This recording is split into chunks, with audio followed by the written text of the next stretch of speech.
Yes, yeah, but without sacrifices and without the motivation. You have to have motivation. Nothing is going to come easy. We are a potential, it's like a seed. You have a seed at the mercy of the wind. Now, this seed can end up in the fertile ground in a nice area, or can go on the top of the rock, in between rocks. Hmm. And maybe that seed is going to produce something, or maybe nothing is going to happen. But you have to try to do the best under the circumstances and keep fighting, keep fighting, keep fighting. Let's learn how our next guest gets up, dress up, and show up on purpose. Enjoy the episode.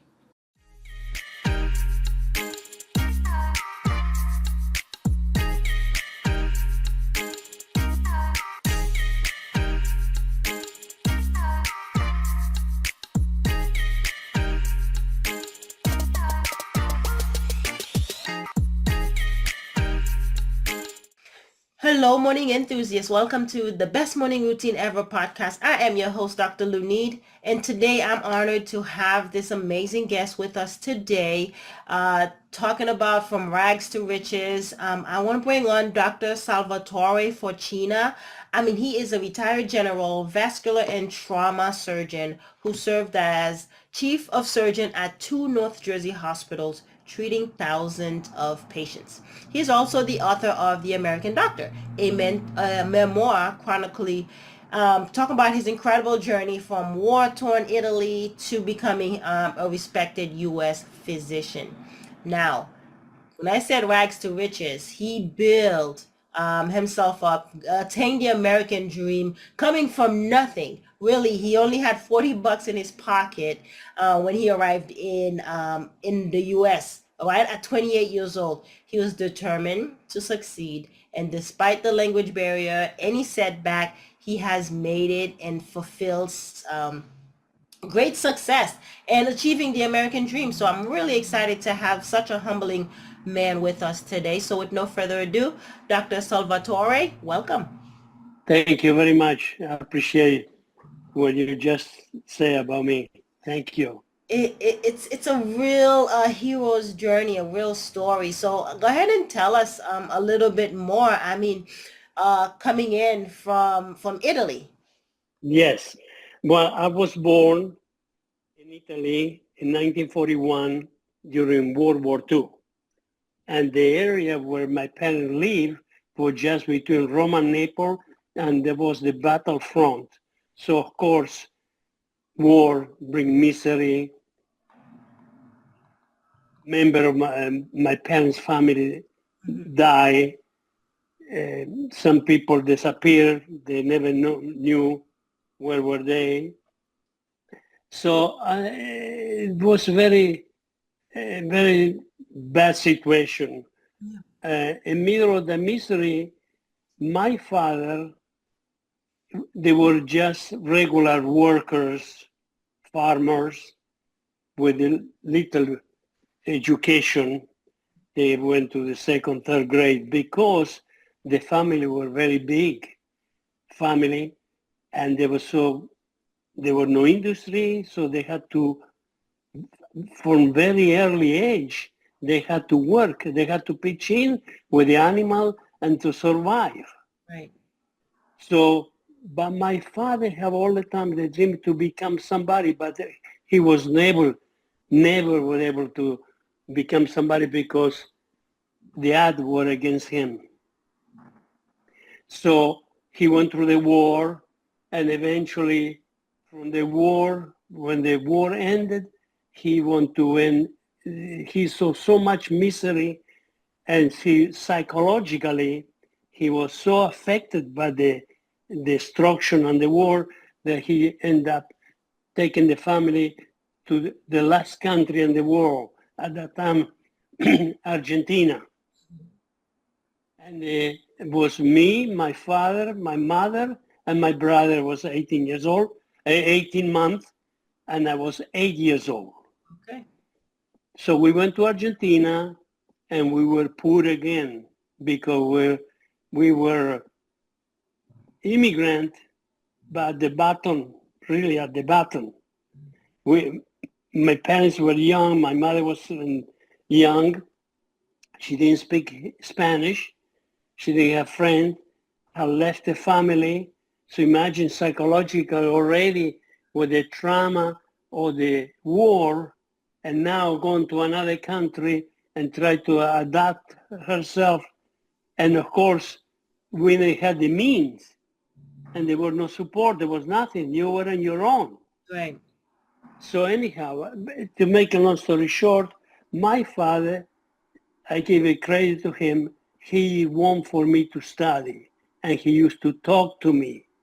But I was a child, 8, 9 years old, and so I didn't want to study. And he kept talking to me, and like the fact that you have a drop of water constantly dripping, dripping, dripping, and after years, Yeah. it's going to make a hole in the rock. Right. And that's what happened with me. So I had was not easy. Nothing was easy because even when I went to the university, I had to study without books. My parents couldn't afford the books. It's not like today. I was talking to my niece in Argentina the other day, and the son is, her son is studying archaeology, and I was asking about the books. No, they said we don't need books. We have all internet. Everything is in internet. Imagine, I didn't even know what internet was. We didn't have nothing. Right. So what happened was that in La Plata, University of La Plata, where I studied, we were renting an old house, different rooms. There were like 10, 12 people there. And those students also, they were well-off family. I was the poorest of the poorest. So now what happened, Buenos Aires, La Plata is close to Buenos Aires. When Friday came, and my colleague, they had the money, and they went to Buenos Aires to spend the weekend to have good time. That was the time when I borrowed their books and I study. I study. And like I say, took a long time. I have many, many, many times that my sky was clouded. I couldn't see a beam of light. Yeah. In more than one occasion, I was on my knees. I didn't have nobody to counsel me. I didn't have nobody to say, don't despair, keep going, keep going. The only thing, occasionally I look at the sky, I say, God, please, give me another chance. And that has been my life. Wow. Wow. And through all that, I can hear the sacrifice that you and your family made for you to achieve your dreams. Your father knowing when to pack your whole family up, move to Argentina. And what your father did was build a legacy, right? Because Yeah. he's saying, don't live the life I'm living. You Yes. can do much better. And then I love Yes. that metaphor. Keep dripping. The water drips. After a while, it's gonna put a hole through a rock. So Yes. tell us a little bit about that family bond, that sacrifice that kind of elevated you to keep going, really, keep pushing forward. Yeah, but because of that example, I even when I was in the bad situation that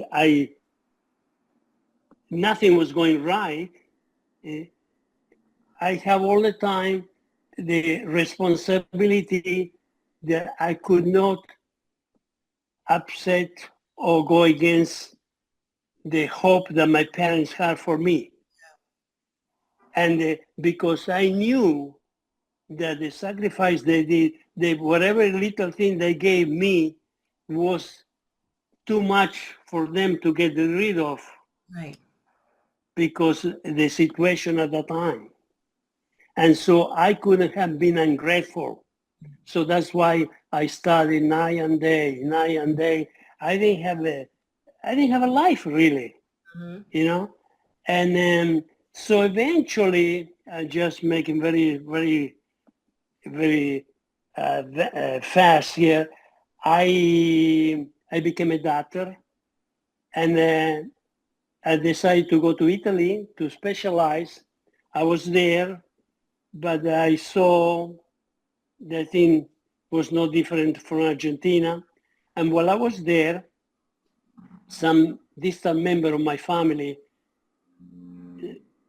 heard about my situation, and he advised me to come to United States. I have family here in the United States. And of course, I got in touch with my family. They welcomed me here. I came here, and with my experience, past experience, and seeing the possibility of this country that this country will offer me, I was ecstatic. I was uh, like being in Disney World, you know. Yeah. I was so now what happened? But there's a big but here. I didn't speak English, Uh-huh. and my title, my MD, was not recognized in this country. Yep. I believe that.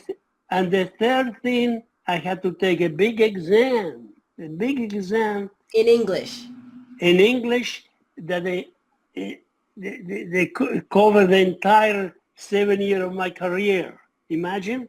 Yep. And this the new experience for me was the multiple choice exam. I was 28 years old. I never I never knew what multiple choice was. So imagine now the psychology behind that, the reasoning. You see, here the children, they start at a very early age reasoning, and they can understand. For me, this was like a Chinese thing. Yep. Was very. So that's why I'm talking about those moments that was really down. Yeah. I didn't see an opening. I didn't see an opening. I was like in the middle of the ocean, lost, and my small boat was blowing by the wind, and I couldn't see in the horizon. And I'm going to go in which direction and which? I don't know. And that was my life.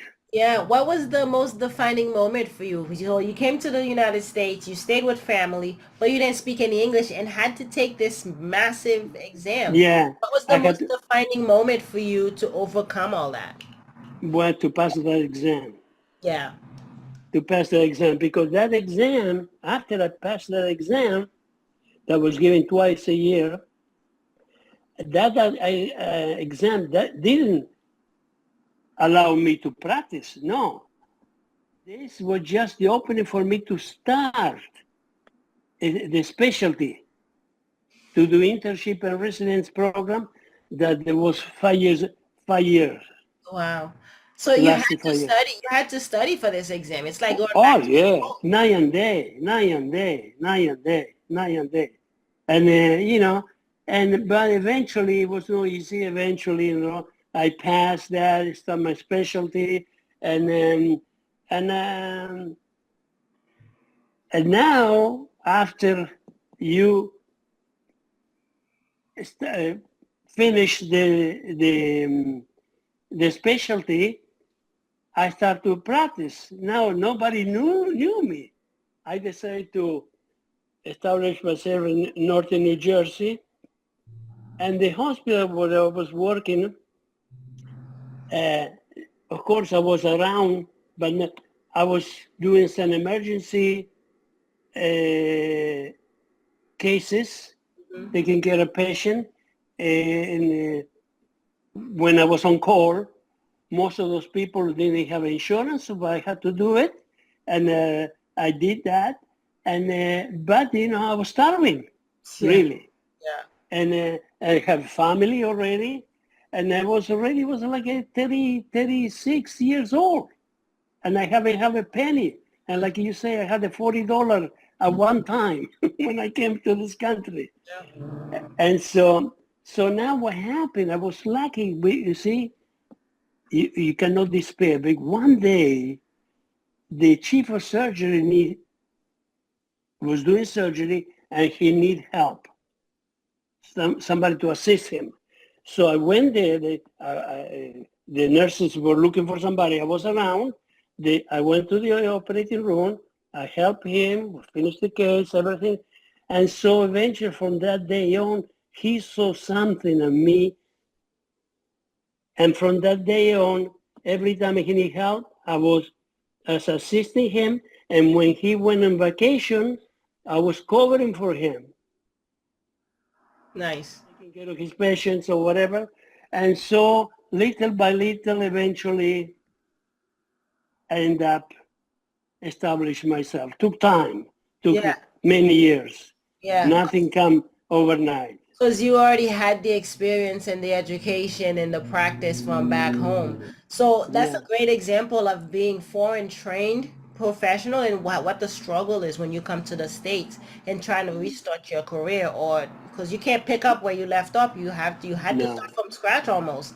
So what's some advice you give for people who train overseas and then come to the States? Well, the sad part, I have at that time many friends.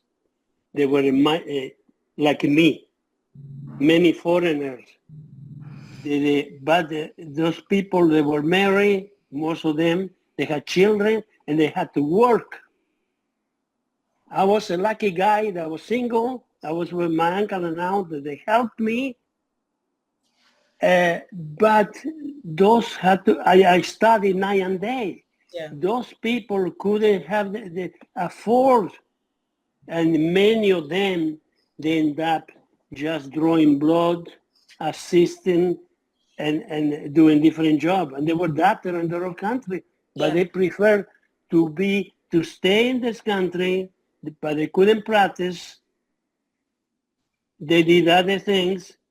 They decide to, because they saw what this country can give to the family, the future that the children can have in this country that they cannot have in the other country. Yeah. It's So sacrifice. It's a lot of sacrifice. yes, yeah, but without sacrifices and without the motivation, you have to have motivation. Nothing is going to come easy. We are a potential, it's like a seed. You have a seed at the mercy of the wind.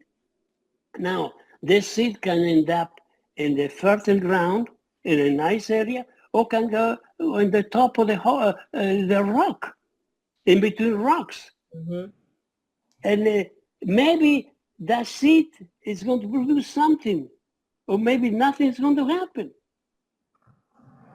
But you have to try to do the best under the circumstances and keep fighting, keep fighting, keep fighting. My advice is that you cannot give up.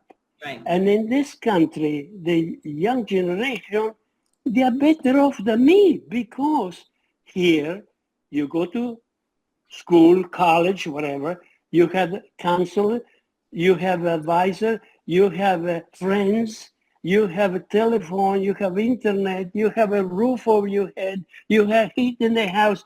We didn't have nothing. When I say nothing, I Yeah. really mean it.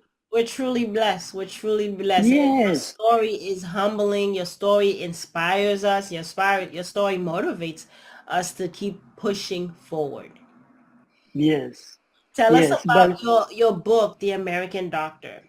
well, the American doctor came about because when I was younger with my wife and I started practice, many more than one circumstances, we went to different houses, friends, some party, and then we start talking, and then somebody noticed my accent, asked me where you come from, Italy, and this and that, and so and the way I'm talking to you, uh, I used to explain my background and that.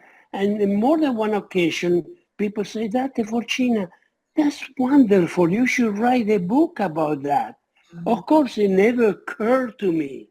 It never, because I had to work. I had to, I